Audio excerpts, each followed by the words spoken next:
Donc là, cette fois, je voudrais analyser pour vous le dernier discours de Macron. Décidément, ce Macron nous étonne, ou pas, je ne sais pas.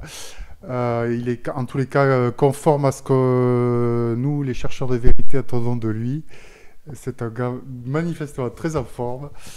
Voilà, donc vous allez voir ce discours. Je pense que certains d'entre vous l'ont déjà entendu. Là, je voudrais l'analyser parce que je trouve qu'il fait suite de façon assez, on va dire, on pourrait dire inquiétante ou assez parfaite à son discours d'investiture que j'avais analysé pour vous le 18 mai. C'était une vidéo qui donc s'intitulait Macron confirme qu'il est Antéchrist dans son discours d'investiture, l'analyse qui le prouve. Donc c'était le titre que j'avais décidé de mettre à ce moment-là. C'est une vidéo qui fait 214 000 vues, plus de 1900 likes. Donc ça veut dire que c'est une vidéo qui est largement partagée et dont les gens y trouvent une pertinence. Voilà. Donc c'est une vidéo dans laquelle j'analysais le discours de Macron et je vous disais qu'en fait il nous parlait de lui parce que de toute façon je fais partie des gens qui pensent qu'on a des gens qui sont très centrés sur eux-mêmes au pouvoir aujourd'hui, j'espère que vous l'avez remarqué, et qui en fait ne savent parler que d'eux-mêmes dans leur discours. Voilà. Et c'est le cas de Macron et encore une fois il revient très en forme et là il nous confirme donc alors oui, qu'il nous parle de lui en tant qu'être reptilien. Voilà, il nous parle des êtres reptiliens, de ce qu'ils sont, de leur psychologie. Alors, ce que je voudrais que vous remarquiez aussi, c'est le ton cérémonial qu'il emploie et que l'on voit employé de plus en plus en politique, notamment par les socialistes, mais aussi Sarkozy avait ce ton-là par moment. C'est le ton du curé à la messe. Hein. Alors, je ne sais pas si tout le monde qui est là est déjà allé à la messe, mais là, on a vraiment le discours du curé à la messe. Voilà, et c'est quelque chose qu'il faut quand même remarquer. Un ton qui se veut solennel, mais qui en fait est très gauche, je trouve. Ne pensez pas une seule seconde que si demain vous réussissez vos investissements ou votre start-up, la chose est faite. Non. Parce que vous aurez appris dans une gare. Et qui ne respire pas du tout le naturel. Voilà, encore une fois, on a un discours extrêmement grossier ici et qui devrait commencer à faire bouger nombre d'entre nous, n'est-ce pas? Parce que là, c'est choquant. Ce que nous dit Macron est choquant. Et je rappelle aussi que ce gars-là, à la base, est soi-disant socialiste. Il a été quand même ministre de l'économie de Hollande. Ça veut dire quand même qu'il partageait au moins les idées socialistes. Et ce mec-là nous fait ce discours-là que je vous propose d'écouter ou de réécouter là tout de suite, maintenant. À tout.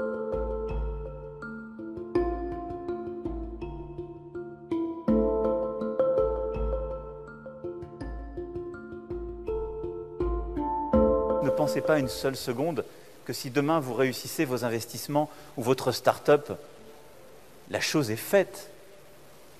Non. Parce que vous aurez appris dans une gare. Et une gare, c'est un lieu où on croise les gens qui réussissent et les gens qui ne sont rien. Parce que c'est un lieu où on passe. Parce que c'est un lieu qu'on partage. C'est un lieu où on croise les gens qui réussissent et les gens qui ne sont rien. Les gens qui réussissent et les gens qui ne sont rien. Ouais, vous voyez, comme je vous le disais, on n'a effectivement pas du tout affaire à quelqu'un qui est dans la nuance. On a quelqu'un qui a des idées très, très viriles, on va dire, sur l'humanité, sur la France, sur les Français. Donc il y a d'un côté ceux qui ont réussi. Évidemment, la réussite pour Macron, c'est son exemple à lui. Hein. Il ne peut pas faire autre chose que prendre son exemple à lui. C'est-à-dire quelqu'un qui a fait fortune à la banque, qui ensuite est bombardé par les médias d'une façon incroyable et extrêmement grossière aussi, bombardé président de la République d'une manière complètement incohérente.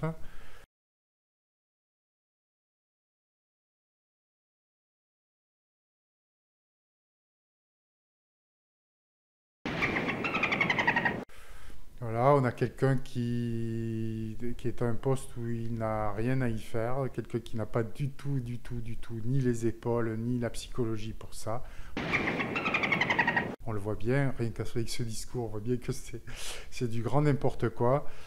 Bon voilà, c'est un discours évidemment qui dans la France encore un petit peu chrétienne des années 80, 90 aurait choqué énormément. Aujourd'hui, les gens laissent passer. Ça aurait été la révolution dans la rue, je vous le dis, ça n'aurait pas pu passer. Là aujourd'hui, c'est un discours qui passe quasi inaperçu. Alors qui va ouvrir les yeux encore à certains d'entre vous, d'entre nous, hein. Mais ça se fait difficilement, ça se fait de façon extrêmement poussive, hein. Cette prise de conscience qu'il se passe quelque chose de grave aujourd'hui en France, en Europe et dans le monde.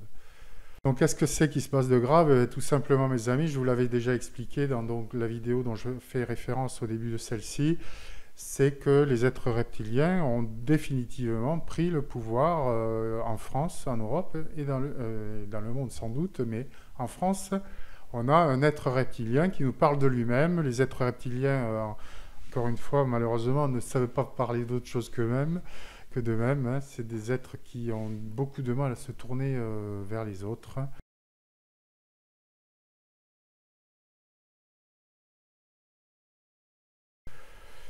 Tout simplement parce que ce sont des êtres qui n'ont pas d'âme, qui ont besoin de pouvoir pour exister, qui n'ayant pas d'âme au sens où nous l'entendons, donc pas d'identité, et ils trouvent leur identité justement dans la puissance, dans le pouvoir, dans la réussite, dans la richesse.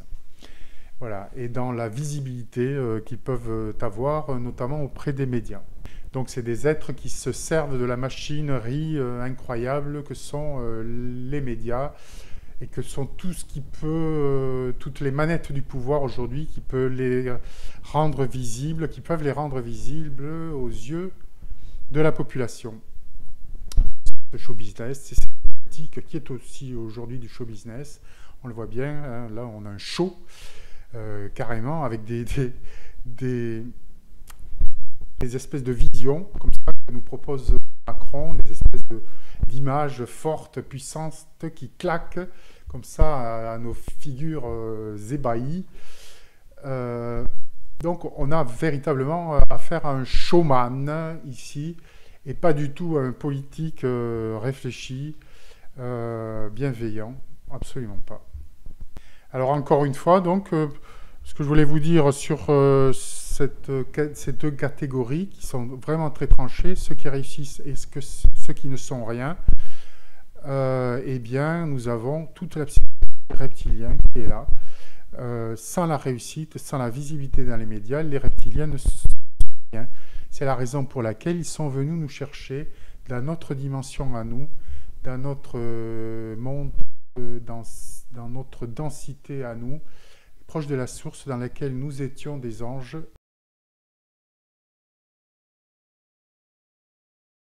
Aujourd'hui déchus, tombés sur la terre.